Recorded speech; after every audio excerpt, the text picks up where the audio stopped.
Hello and welcome to the program. So the date for the third Inter-Korean Summit of the year has been fixed. Today we'll discuss the expected outcome of the summit and whether it will provide a breakthrough in the stalled negotiations. For today's discussion, we're joined by Choo Jae-woo, professor at Kyung Hee University. It's always great to have you with us, Professor. Thank you for having me again. Thank you. So the special delegation sent by President Moon Jae-in has returned from Pyongyang. What would you say is the overall outcome of the trip to Pyongyang? I mean, was it satisfactory enough? Yes, I think delegation themselves were very satisfied with the results, and I think it is for two reasons. One is they were able to sustain the momentum that seems to be fading away because of the cancellation of Mike Pompeo's expected visit to Pyongyang last month. And the other reason is they were able to confirm and was reassured by Kim Jong-un, North Korean leaders, commitment to denuclearization, and they were able to hear that from his own voice. Now, so Kim Jong-un was actually at the talks in Pyongyang. Yes. Would you say that's a good sign for inter-Korean relations, because that wasn't exactly expected for the trip? That's right. It was totally unexpected, and I think he came out earlier than speculated, because I think after I think it was the second hour after their arrival in Pyongyang, and I think they were shocked by that. And obviously he hosted a pretty big banquet for them too, so there was a delay of their return because of the banquet hosted by Kim Jong-un. And also seen from the press briefing by the Blue House, it kind of looks like really Kim Jong-un is committed to fully denuclearize, right? Yes, that's right.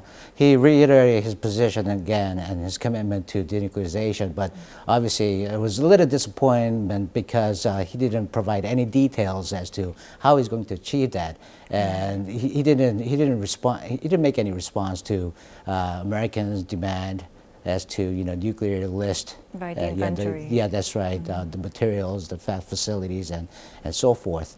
And at the same time, but he also let out his frustration as to the American administration not really respecting or being sincere to his commitment and his assurance. Now, the most pressing question was when exactly the two leaders of the two Koreas would meet for their summit. And now we know that it's going to be held between September 18th and 20th in Pyongyang. Yes. What do you make of this date? I think it'll be an interesting occasion this time, because it'll be right after China's high-ranking officials' visit to attend the founding of the nation. Yes, the 70th anniversary, and it'll be just before President Moon's scheduled travel to the United States, and he's going to attend the United Nations General Session in late September. And in between, there's also going to be a Far East Economic Forum hosted by President Putin of Russia. So it's a really delicate time here. So I think, especially after Kim Jong-un's meeting with Chinese delegation, I think he might get some better and detailed message from Kim Jong-un. And also from the results of the Inter-Korean Summit, President Moon can bring those results to New York for the UN General Assembly. But unfortunately, we kind of hear that North Korean leader Kim Jong-un won't be there. That's right. It seems like he's not going to make it there. I see. Now, also for the recent trip to Pyongyang, we heard that the two Koreas agreed on easing the military tensions on the Korean Peninsula. Professor, what exactly does this entail? Well, obviously, our government wants it to be the declaration symbolized by the declaration of the end of the Korean War. And I think that message was delivered to Kim Jong-un through the delegation this time. So I think there was a statement from the head of the delegation saying that Kim Jong-un also shared the same consensus on this particular notion. But first thing first, the declaration of the end of the war, just like the government has emphasized, it doesn't entail any political conditions, or it doesn't necessarily mean that it's going to supplant the U.S.-Korea alliance or withdrawal of the U.S. forces in Korea. But we have to be really careful here, because the declaration itself will have to be followed with some of the concrete follow-up measures, so as to really substantiate and materialize the end of the war. Now, So recently, U.S. President Donald Trump called off his Secretary of State Mike Pompeo's visit to Pyongyang, like we mentioned earlier. Now, that kind of implied a stalled negotiations between the two sides. That's but right. now that the special envoys have come back and they've come back with some results, will this kind of make some progress in the two sides' negotiations on denuclearization? Yeah, so obviously the head of the Korean delegation, South Korean delegation that just returned, he's planning to visit the United States, and he might visit the White House and deliver, and then brief the White House staff, and including probably President Donald Trump. So on that particular occasion, there could be some special messages delivered to the White House. Based on that, we can expect, follow-up measures or countermeasures from the United States. Now, U.S. President Donald Trump also expressed a lot of interest in the special envoy's visit to Pyongyang. Yes. And they also, President Moon and President Trump had a 50-minute-long phone call before the trip. Now, what exactly do you think they talked about? Because it was a pretty long conversation. Yes, it was a very long conversation, but the statement released by the White House and the Blue House and didn't really much say.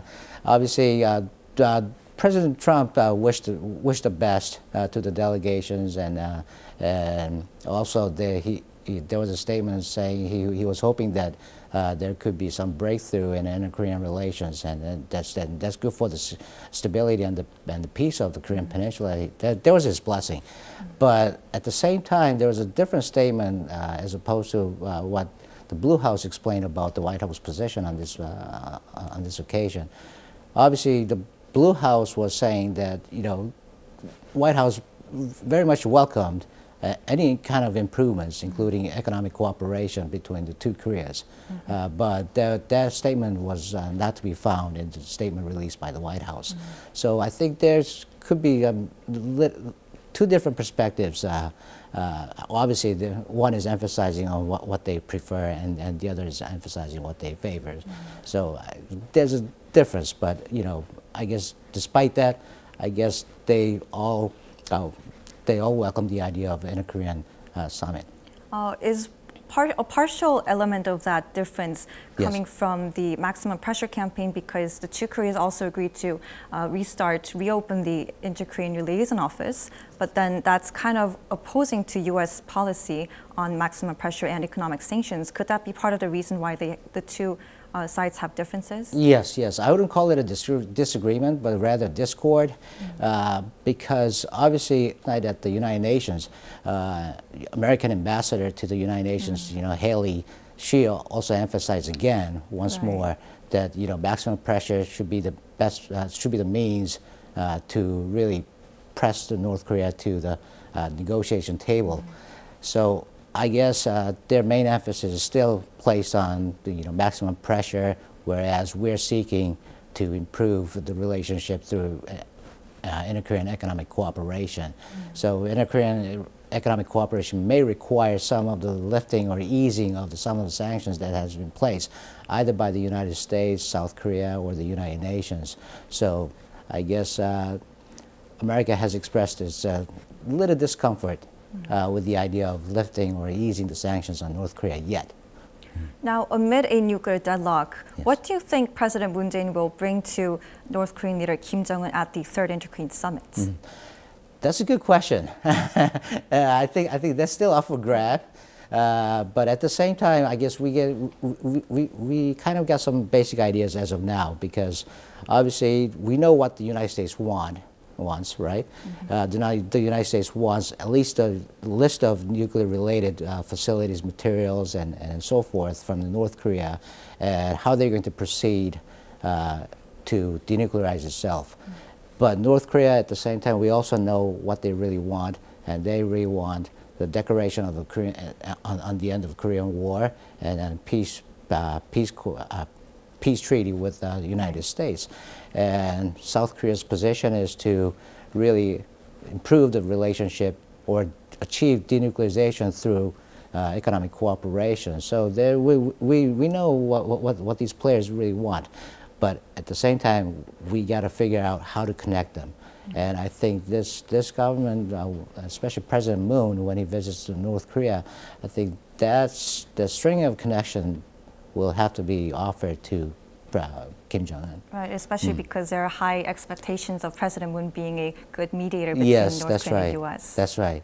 Now, as always, we'll turn to a short clip by North Korea's KCTV to better understand the country's culture and society. Let's take a look.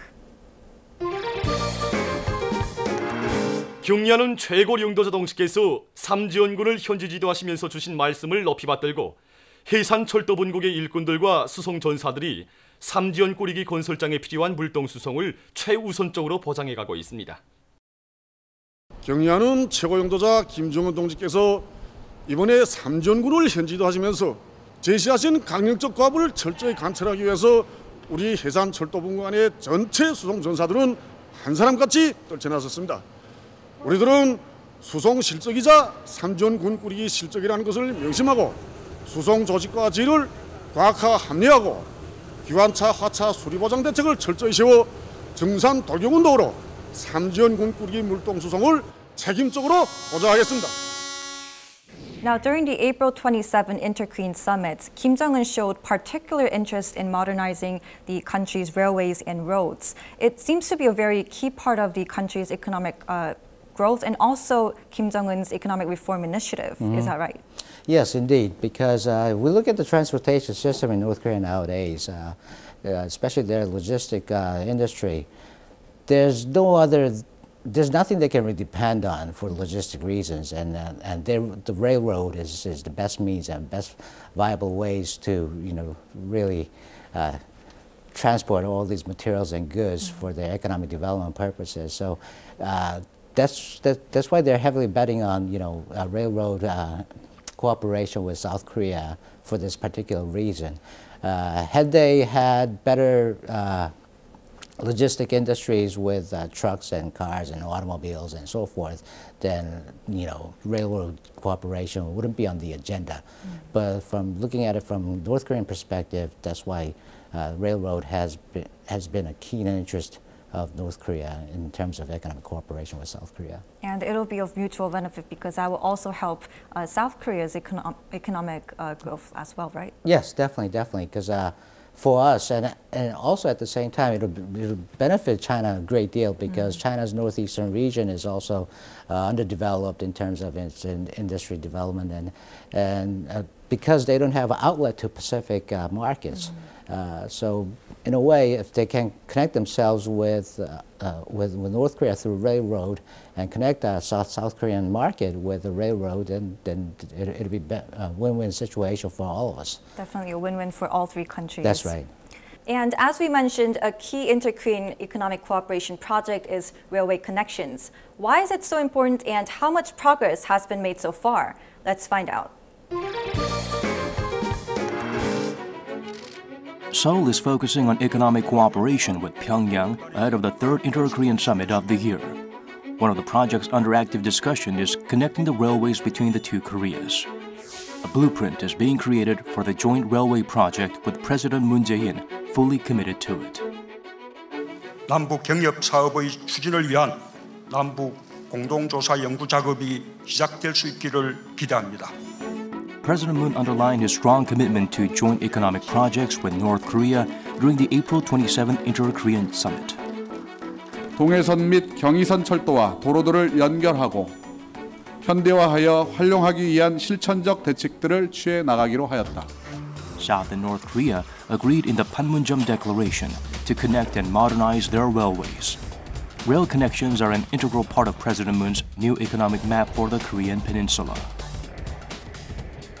한반도의 모습을 보면은 경의선 축과 동해선 축 그리고 경원선 축으로 연결되는 H자형의 철도와 도로 연결망인데요. 이것을 이제 큰 틀에서 보면은 신경제 지도 이렇게 지금 표현을 하고 있습니다. 이 문재인 대통령의 공약인데요. Moon aims to develop 3 economic belts on the Korean peninsula, an energy resource belt in the east, a logistics and transport belt in the west, and an environment tourism belt in the demilitarized zone. Linking up the railroads between the two Koreas is critical to turning his vision into reality. 남북이 단절돼 있으면서 우리 한국의 경제가 완전히 섬처럼 고립돼 있는 형태인데요. 도로와 철도를 연결시키면은 이 넓은 중국 시장, 러시아, 중앙아시아 뿐만 아니라 유럽까지 실질적으로 이 물류의 비용과 속도 면에서 획기적인 변화가 일어나게 됩니다. The Donghae Line and the Kyung Hee Line are the two railway lines that the Koreas are hoping to work on. The Donghae Line along the eastern coast of the peninsula will start off in South Korea's southeastern city of Busan, cut through North Korea's Najin, go to Russia's Hasan, and reach Europe via the Trans-Siberian and Trans-Manchurian lines. The 500-kilometer-long Kyung-hee in the west would link Seoul and the North Korean city of Siniju. The North Korean sector of the line already has an international rail service from Pyongyang to Beijing. If the line between Seoul and Pyongyang reopens, rail travel between Seoul to Beijing will be possible. 일단은 물류의 이동이 편리성이 굉장히 확보가 되겠죠. 경제성도 배로 뭐 2달, 석 달 걸려야 되는 거를 열차로 가면 2, 3일이면 갈 수 있는 어떤 그런 편리성과 경비 비용 절감 측면에서 상당히 그 한국 기업들한테 경쟁력이 확보될 거라고 그렇게 보고 있습니다. The joint railway projects could help modernize North Korea's tattered infrastructure and transportation networks, as well as offering South Korea a chance to boost its construction sector. 우리 남쪽 건설업이 북측에 들어가서 인프라 건설을 하고 또는 그 경제에 필요한 산업 그 기지 건설 같은 걸 한다고 하면 남북이 같이 상생의 어떤 그 경제 공동체를 형성하는 그런 길이 될 거라고 봅니다. In a follow-up to the Panmunjom Declaration, the two Koreas held railway talks for the first time in 10 years and launched joint field inspections to check the status of railroads. President Moon said recently that his government plans to begin building cross-border railways and roads within this year. 판문점 선언에서 합의한 철도 도로 연결은 올해 안에 착공식을 갖는 것이 목표입니다. 철도와 도로의 연결은 한반도 공동 번영의 시작입니다. But inter-Korean economic projects face a major roadblock, namely international sanctions. United Nations sanctions ban countries from launching new joint ventures and investments in North Korea. President Moon also made it clear that complete denuclearization was a precondition for any cross-border economic exchanges. 완전한 비핵화와 함께 한반도에 평화가 정착되어야 본격적인 경제 협력이 이루어질 수 있습니다. In the meantime, the South Korean government raised next year's budget on inter-Korean economic cooperation by over 46% to $504 million. A sizable share of the budget will be spent on modernizing North Korea's railways and roads. 지금 현재 추진해 가고자 하는 이 남북 교류 협력 사업, 북한의 비핵화와 평화 체제 구축이라고 하는 사업이 반드시 우리는 이번에 이것을 성공을 시켜야만이 우리의 평화, 안보 문제뿐만 아니라 우리 한국의 경제 문제를 해결하는 데 있어서도 이것이 그 핵심 키다 이렇게 보고 있습니다. Economic cooperation between Seoul and Pyongyang is expected to play a pivotal role in the future of inter-Korean relations. Attention is now turning to how rail connections and other cross-border projects will be addressed at the next Inter-Korean Summit. Now, while South and North Korea seem to agree on the need for railway connections, the international community, especially the United States, seems to think otherwise because recently a joint inspection was blocked by the United Nations command because South Korea was to travel to the north to inspect the Kyung Hee line in the North Korean part. That's right. The United States really didn't block it for political reasons, but for two practical reasons. One is military reasons, and the other is obviously diplomatic reasons. And looking at it from military reasons, we have experience when we connected the railroad back in the late 1990s and early 2000s under the Kim Dae-jung's administration. Back then, it was a really short distance railroad between Torasan and some other station in North Korea, but it required a great deal of military cooperation because they had to sweep the mines, as well as they have to relocate some of the military posts and so forth. And with the Kyung Hee, it's a much longer distance railroad, and it requires significant efforts of relocating military bases and sweeping more mines and so forth. And from looking at it from diplomatic reasons, obviously, sanctions is still placed on North Korea, and railroad cooperation would mean that there should be construction of infrastructures and laying down the railroads, and that will require financial support to North Korea. And I don't think at this stage, this particular stage, we can avoid the sanctions to achieve this end. Then how will the upcoming Inter-Korean Summit work to solve these problems going against the joint inspection and the railway projects? Exactly. So there's one niche market that we can approach to. That is, it doesn't violate sanctions because it's not going to support the Pyongyang regime or anything like that. But the sanction itself also states that any kind of economic goods or economic supplies to the ordinary daily life of North Korean people is not a violation of sanction. So under that label, probably we can avoid the sanctions condition here. Yes. So our cooperation aims to improve the daily life and the well-being of the ordinary North Korean people. So in that case, we're not actually violating the United Nations. So we can sanctions. approach this from a humanitarian That's right. point. That's right. That's right. I see.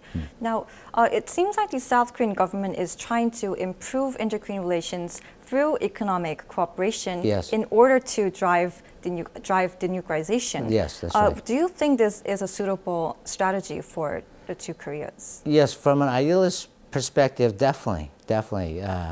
If it works out, it's the best scenario. That's for sure. But here's what I'm really concerned about. North Korea's denuclearization procedures and schemes is much different, fundamentally different from ours. Ours is through economic cooperation, and then we can achieve denuclearization. Whereas North Korea thinks that denuclearization is not a mean to achieve the political ends or the economic ends. So from their perspective, the denuclearization comes the latest part.